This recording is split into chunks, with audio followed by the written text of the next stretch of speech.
Good morning class. As you know, we are doing chapter 3, the making of global world. Today we are starting from 2.5 Indian entrepreneur abroad. इससे पहले जो content था वो हमारे last video में complete हो चुका है. ये इंडियन इंटरप्रेनर अब्रोड से स्टार्ट करने से पहले ये इसमें सोर्स ए दिया हुआ है. जो कल हमने इंडेंटेड लेबर के बारे में रीड किया था, ये उसकी एक एग्ज़ाम्पल है. राम नारायण कोई है इंडेंटेड लेबर, उसने अपनी ये एक तरह से ऑटोबायोग्राफी लिखी है कि उसके साथ वहाँ पर क्या हुआ. हमने कल रीड किया था कि जो उनको सिचुएशन बताई जाती थी वो उनको वैसा वहाँ पर कुछ भी नहीं मिलता था. उनको फेक इन्फॉर्मेशन के बेस पर अदर कंट्री में प्लांटेशन वर्किंग के लिए या माइनिंग वर्क के लिए भेज दिया जाता था. तो ये इसकी सफरिंग है जो आप रीड करेंगे. और नेक्स्ट ऊपर ये कॉन्ट्रैक्ट है जो कि उनसे ये जो बॉन्ड है वो उनसे भरवाया जाता था और फिर उनको कहीं दूर वर्किंग के लिए भेज दिया जाता था. तो ये आपकी एक्टिविटी भी है, इसको आप अपनी नोटबुक पे भी करेंगे. आज हम स्टार्ट करेंगे Indian entrepreneur broad. It means कि जो इंडियन जो बिजनेसमैन है उन्होंने विदेशों में जाकर किस तरह से अपना जो बिजनेस है वो बनाया. Growing food and other crop for world market required capital. Growing food and other crops for the world market कि हमने रीड किया था ना कि यूरोप के कंट्रीज़ के लिए जो फूड है वो ग्रो करवाया जाने लगा और उसके लिए जो लेबर है वो हायर किए जाने लगे. तो लेकिन जब भी कोई एग्रीकल्चर होता है तो उसके लिए पहले कैपिटल चाहिए, इनपुट चाहिए, तभी हम उसको जो प्रोडक्शन है वो हम उसको तैयार कर सकते हैं. Large plantation could borrow from banks and markets but about the humble peasants. जो बड़े बड़े ज़मींदार होते हैं, बड़े बड़े जो लैंड ओनर्स होते हैं, उनको दिक्कत नहीं आती क्योंकि उनको बैंक से भी लोन मिल जाता है, मार्केट से भी लोन मिल जाता है. लेकिन जो पुअर जो पीजेंट है, जो स्मॉल पीजेंट है, उनके लिए प्रॉब्लम आती है क्योंकि उनको बैंक भी लोन प्रोवाइड नहीं करता और इतनी फॉर्मेलिटीज़ होती है कि वो उसको फुलफ़िल नहीं कर सकते. Enter the Indian bankers. अब इसमें हम बात करेंगे जो इंडियन बैंकर्स है, उन्होंने उन पीजेंट्स को लोन जो है, जो इनपुट है वो प्रोवाइड करवाया. Do you know of Shikarpuri Shroff and Nattukottai Chettiars. ये दो नेम है जो इंडियन है और जिन्होंने अपना जो बैंकिंग सिस्टम को अब्रोड में भी इस्टेब्लिश किया. They were amongst the many groups of bankers and traders who finance export agriculture in Central and Southern Asia using either their own funds or those borrowed from European banks. इन्होंने क्या किया कि जो central Asia में जो agriculture था उसको finance करना स्टार्ट कर दिया. ये खुद चाहे यूरोपियन बैंक से बोरो करते थे, लेकिन सेंट्रल एंड साउथ एशिया में इन्होंने एग्रीकल्चर को फाइनेंस करना स्टार्ट कर दिया. They had a sophisticated system to transfer money over large distances and even developed indigenous form of corporate organisation.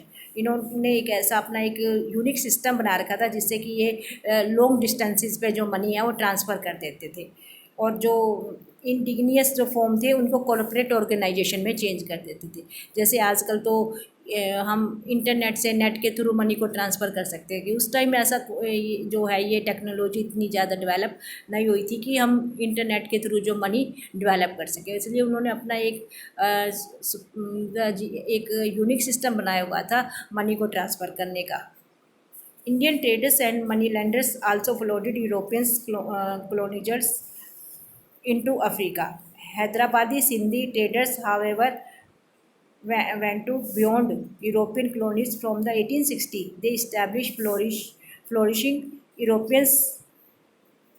Europea at busy ports worldwide, selling local and imported goods to tourists whose numbers were beginning to swell thanks to the development of safe and comfortable passenger vessels.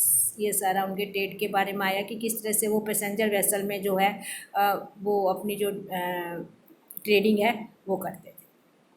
From 1816 they establish flourish emporia at busy port world wide, selling local and important curios to the tourist. यानी जो tourist आते थे ना, जो port होती थी यानी बंदरगाह होती थी, उनको वो अपना जो ट्रेड है वहाँ से उनसे करते थे. उनको जो अपने जो गुड्स हैं, अपने कमोडिटीज़ को बेचते थे.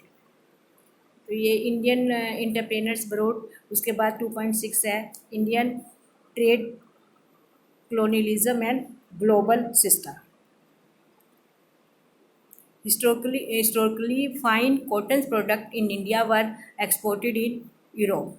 यानी ये बात हम स्टार्टिंग से पढ़ते आ रहे हैं कि जो फाइन कॉटन है वो इंडिया में ही प्रोड्यूस होती थी। With industrialisation British cotton manufacturing began to expand, और इंडस्ट्रियलाइजेशन के कारण जो ब्रिटिश की कॉटन की डिमांड इंक्रीज हो गई थी। And industrialisation pressurise the government to restrict cotton import and protect local industries. Tariffs were imposed on cloth import into Britain.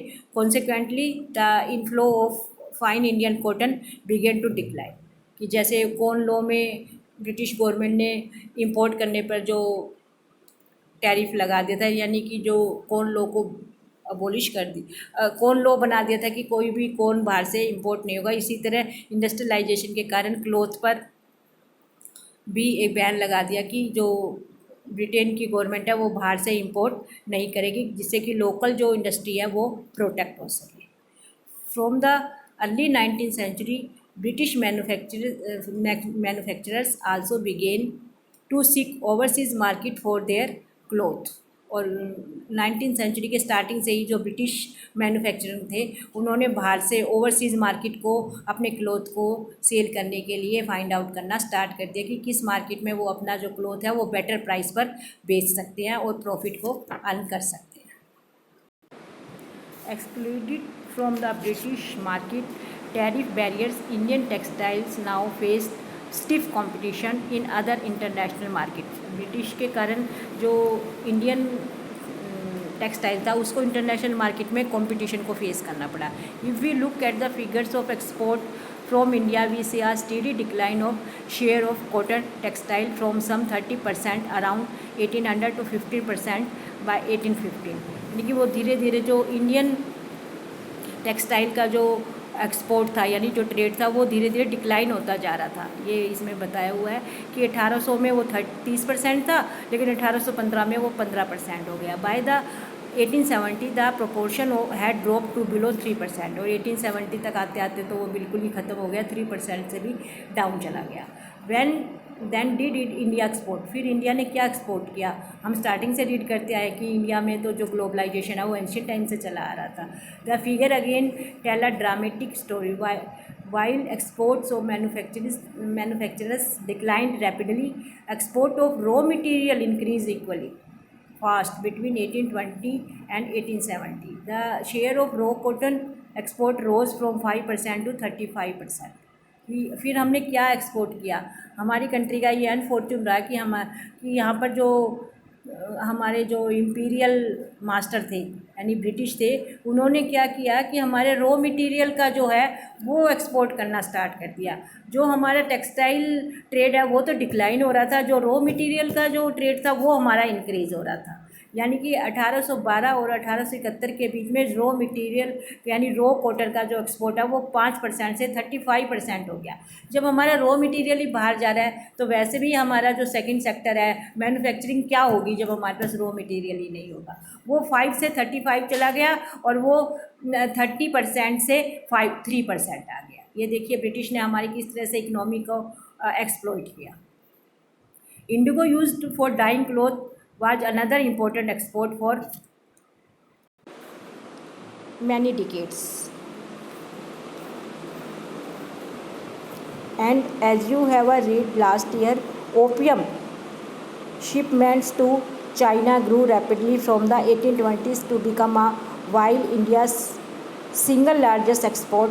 Britain grew opium in India and exported to China, and with the money earned through the sale it financed its tea and other imports from China. ये Britain ने किस तरह से यहाँ पर हमारी जो country का एक्सप्लॉइटेशन ने किया, इकोनॉमिक एक्सप्लॉइटेशन ज़्यादा किया कि जो डाई है और जो ओपियम है ये कमर्शियल क्रॉप में आता है, यहाँ पर उसकी जो खेती करवाई और उसको कहाँ पर एक्सपोर्ट किया? चाइना को किया, और उससे जो उसको प्रॉफिट मिला उससे उसने टी प्लांटेशन सेटअप किए। Over the 19th century British manufacturers flooded the Indian market. Food grains and raw materials export from India to Britain and the rest of the world increase. जो food grain और raw material था वो India से Britain को export होता था और बाकी वर्ल्ड में भी जाता था। But the value of British export to India was much higher than the value of British import from India. Thus Britain had a trade surplus. इसमें एक नया क्वेश्चन आया है, ट्रेड सरप्लस। ये बच्चों आप अंडरलाइन करो, ट्रेड सरप्लस, ये भी आपके इंपॉर्टेंट क्वेश्चन में है। ट्रेड सरप्लस का मीनिंग ये होता है कि ट्रेड सरप्लस के लिए हमेशा हर कंट्री का इंपोर्ट कम होना चाहिए, एक्सपोर्ट ज़्यादा होना चाहिए। लेकिन ब्रिटेन और इंडिया के साथ क्या था कि इंडिया का जो इंपोर्ट था वो ज़्यादा था और इंपोर्ट ज़्यादा था और एक्सपोर्ट कम था, और जो ब्रिटेन का था उसका इंपोर्ट तो बहुत कम था और एक्सपोर्ट ज़्यादा था। तो हमेशा जो ब्रिटेन है वो ट्रेड सरप्लस में रहता था, यानी उसको हमेशा प्रॉफिट ही होता था ट्रेड से, और इंडिया को हमेशा क्या होता था, लॉस, क्योंकि उसके तो जो रॉ मटेरियल को ही बाहर एक्सपोर्ट कर दिया जाता था। Britain use this surplus to balance its trade deficit and other countries. और ब्रिटेन जो इस प्रॉफिट को किस तरह से यूज़ करता था कि वो जो अदर कंट्री के साथ ट्रेडिंग में कभी उसको लॉस हो जाता था तो उसको लॉस को पूरा करता था। That is with countries from which Britain was importing more than it was selling to. क्योंकि जो ब्रिटेन था वो इंपोर्ट कम कर रहा था और सेल ज़्यादा कर रहा था। This is how a multilateral settlement system works. It allows one country's deficit with another country to be settled by its surplus with the third country. ये एक आपकी जो अकाउंट्स है उसकी ये स्टेटमेंट है कि ये ऐसे सेटलमेंट होती है, इसको मल्टीलेटरल सेटलमेंट कहते हैं।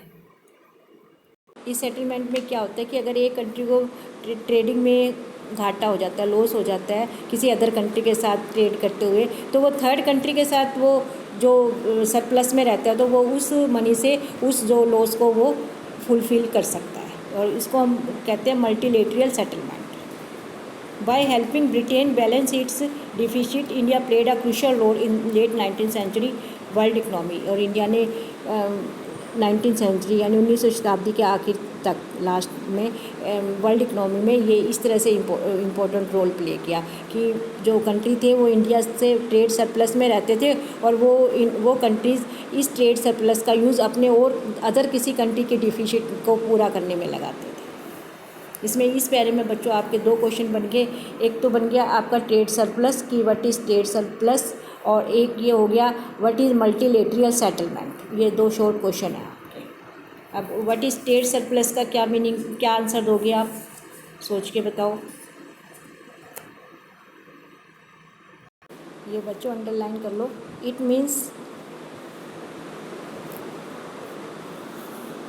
Means with countries from which Britain was importing more than it was selling to.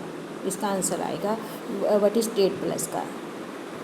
और फिर मल्टीलेटरल सेटलमेंट का क्या मीनिंग आएगा, it allows one country's deficit with another country to be settled by its surplus with the third country. इसका ये answer आएगा। ये दोनों क्वेश्चन आंसर आप नोटबुक में करेंगे। नेक्स्ट पैरा है Britain's trade surplus in India also helped pay the so called home charges that include private remittance home by British officials and traders, interest payment on Indian external debt and pensions of British official in India। की trade surplus का use Britain ने एक तो अपने जो deficit है उनको पूरा करने में लगाया, और दूसरा जो इंडिया में जो उनके एक्सपेंसेस थे, जो ब्रिटिश ऑफिशियल थे उनकी जो सैलरी थी, जो उनका इंटरेस्ट पेमेंट जो थी उसका इंटरेस्ट था, और पेंशन जो पेंशनर जिनको पेंशन देनी होती थी वो सारे जो एक्सपेंसेस है वो ब्रिटेन ने ट्रेड सरप्लस से ही पूरे किए।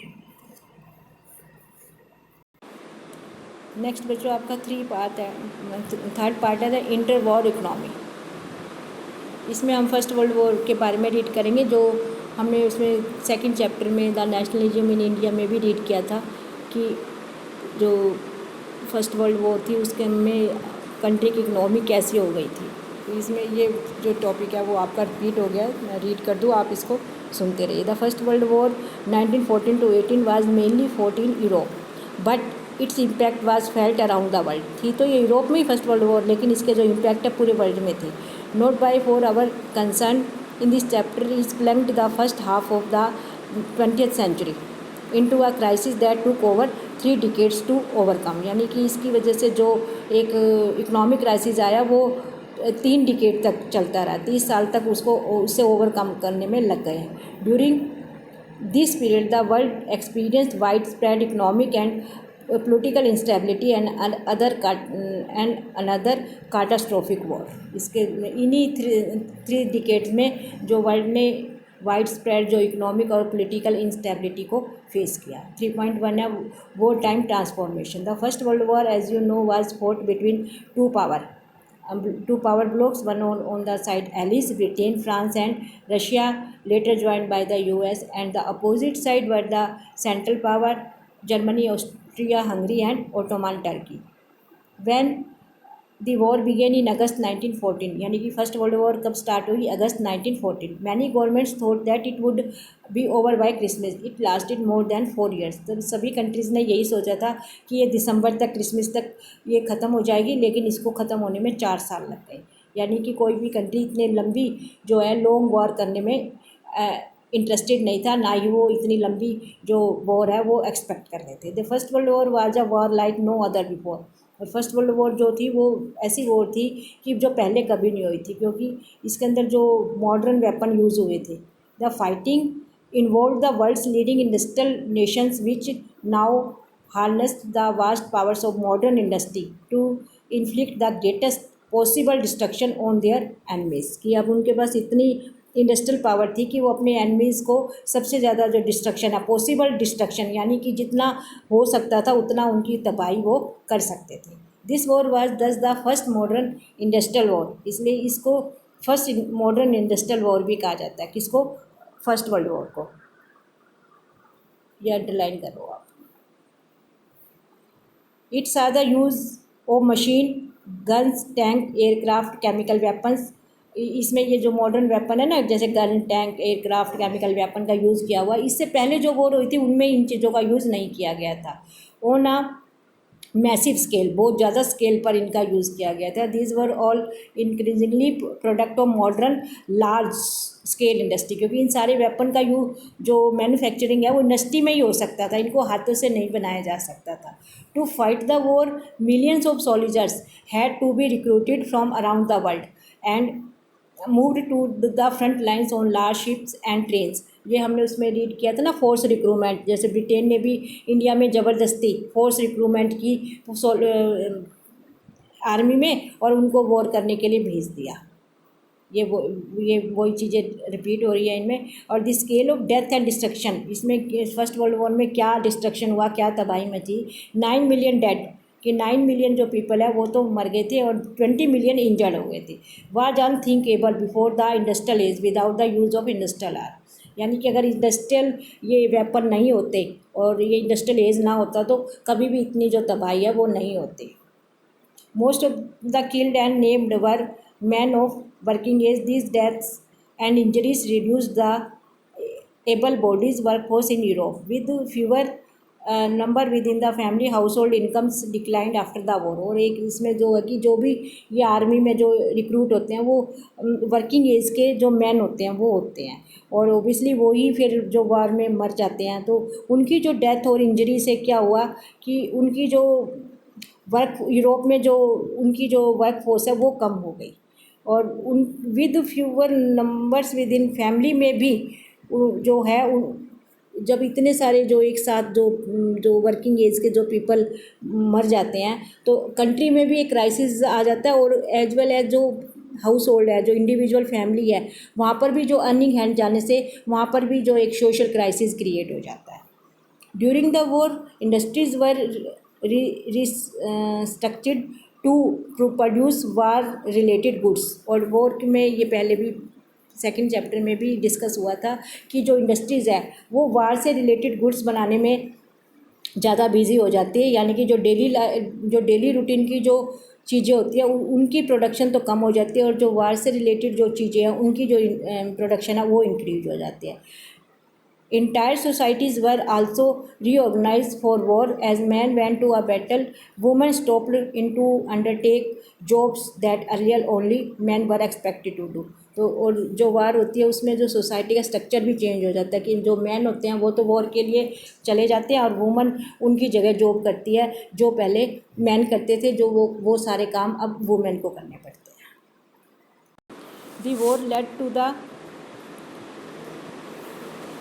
snapping of economic links between some of the world's largest economic powers, which were now fighting each other to pay for them. So Britain borrowed large sums of money from US banks as well as the US public. Thus the war transformed the US from being an international debtor to an international creditor.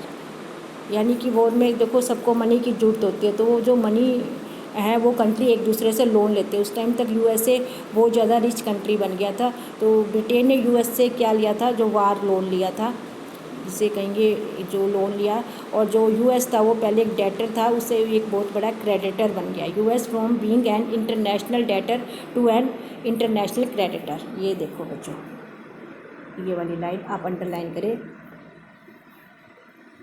In other words, at the war end, the US and its citizens owned more overseas assets than foreign governments and citizens owned in the US। जबकि मतलब जब war ये first world war ख़त्म हुई तो US और उसके citizen के पास सबसे ज़्यादा एसेट थे, यानी कि अदर कंट्री ने जिसने भी उनसे लोन लिया था उनके पास वो फॉरेन गवर्नमेंट की सबसे ज़्यादा एसेट हो गई।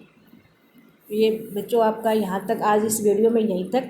नेक्स्ट 3.2 पोस्ट वार रिकवरी की, ये जो वॉर के साथ जो भी हुआ तो इसकी रिकवरी कैसे हुई, ये वाला हम आपकी मंडे को जूम क्लास है, हम जूम क्लास में इसको आगे डिस्कस करेंगे। इस वीडियो को इसके साथ साथ प्लीज़ आप ये चैप्टर भी ज़रूर रीड करें, तभी आपको समझ आएगा।